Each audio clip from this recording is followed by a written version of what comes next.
एक छोटे से गांव में एक पुराना खंडर हो चुका मकान था।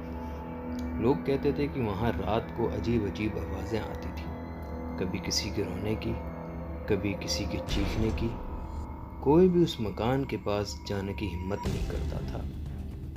लेकिन एक दिन राहुल नाम का एक नौजवान, जो गांव में नया नया आया था, ने ठान लिया कि वह सच जान कर रहेगा।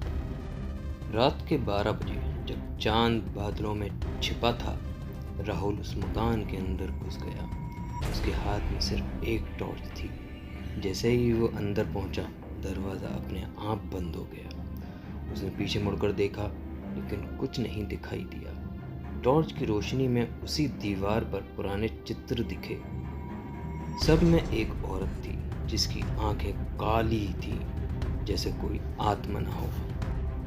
तभी उसे एक आदमी की आहट सुनाई दी, धीरे धीरे, जैसे कोई सीढ़ियों से नीचे आ रहा हो।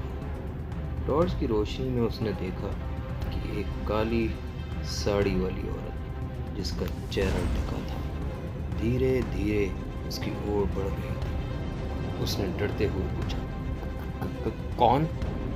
जवाब में उसकी एक हंसी गूंजी, जो पूरे मकान में फैल गई थी। अचानक उसे लगा कि कोई उसके पीछे खड़ा है। उसने टॉर्च घुमाई, लेकिन वहां कोई नहीं था। फिर एक ठंडी हवा चली और कहीं से एक फुसफुसाहट सुनाई दी।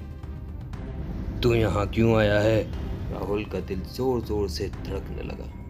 उसने बाहर भागने की कोशिश की, लेकिन दरवाज़ा नहीं खुला। अगले दिन सुबह गांव वालों ने देखा कि मकान का दरवाज़ा खुला था। राहुल का टॉर्च वहीं पड़ा था, लेकिन वह खुद गायब था।